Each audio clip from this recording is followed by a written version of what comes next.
Hey, I'm here with Titus Harkins. He's the owner of T&C Farms here. They do a pumpkin patch, and they also raise some hay here, alfalfa. And he had some interesting experience. So Titus, kind of tell us a little bit about your this field and what you've noticed. So we seeded about 20 acres here. We'll head down to the other end in a minute with alfalfa this spring.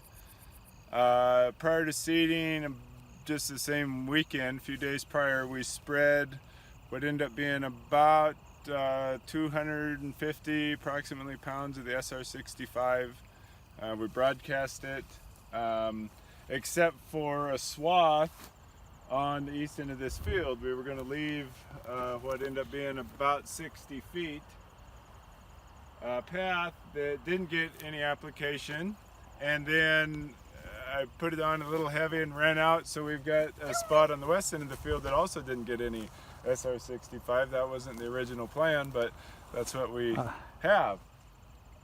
First cutting was somewhat noticeable in that we also had a wet spring. We didn't irrigate at all, and the ground that got treated with SR65, first growth of the alfalfa, looked much stronger. It actually held up when the rains shut off, and just prior to cutting it stayed greener, didn't dry up like the ground that did not get the application. This is looking at second cutting. We've done nothing different between these. Everything was cut the same, and then this is the regrowth here throughout the summer. Everything we're seeing here in the video, both sides of this line have been irrigated again, and again, this was the ground, probably a farm that had relatively depleted soils. We had recommendations for fertilizer and such, and we didn't do anything besides the SR65.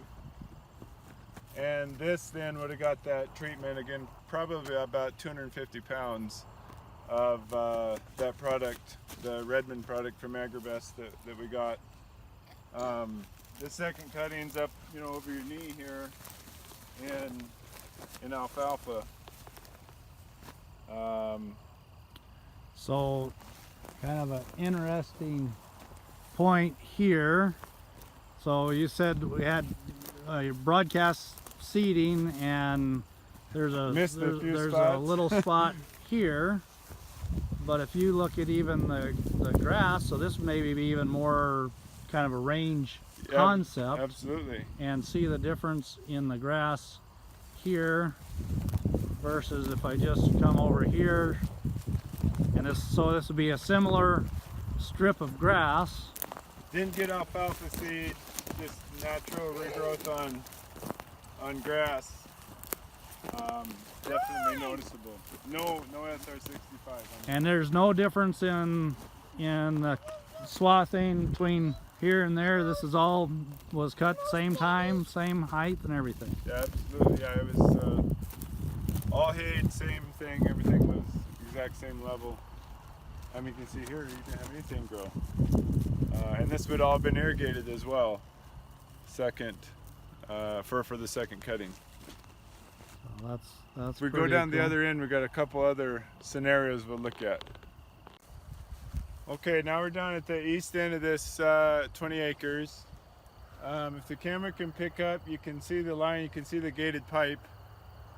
We irrigated, which is the bulk of the pasture, right at that line, or I should say we didn't irrigate where we're standing at all this year. The first cutting came up, and the whole field, and again, this has all been cut, first cutting, same mowing practice across the board. And to here, to this line, everything was pretty equal, really green, and we were juggling some things around, and about a couple 2 weeks later than what we'd wanted, rain shut off, and we didn't get to this to get it hayed for a bit. This end of the field, if you pan down here, did not get SR65, and first cutting hay got pretty dry. The other that got the treatment had great moisture retention, really strong and green. Because this end was kind of dormant, we didn't irrigate it for second cutting, we just left it. And you can see that line there at the end of that gated pipe. Everything to the east got irrigated, and here this 150 feet got SR65, but basically operated this year like dryland ground. And this is second cutting regrowth just from natural rain and moisture. Definitely a hard line you can see between then the ground here further to the west that did not get any SR65 treatment.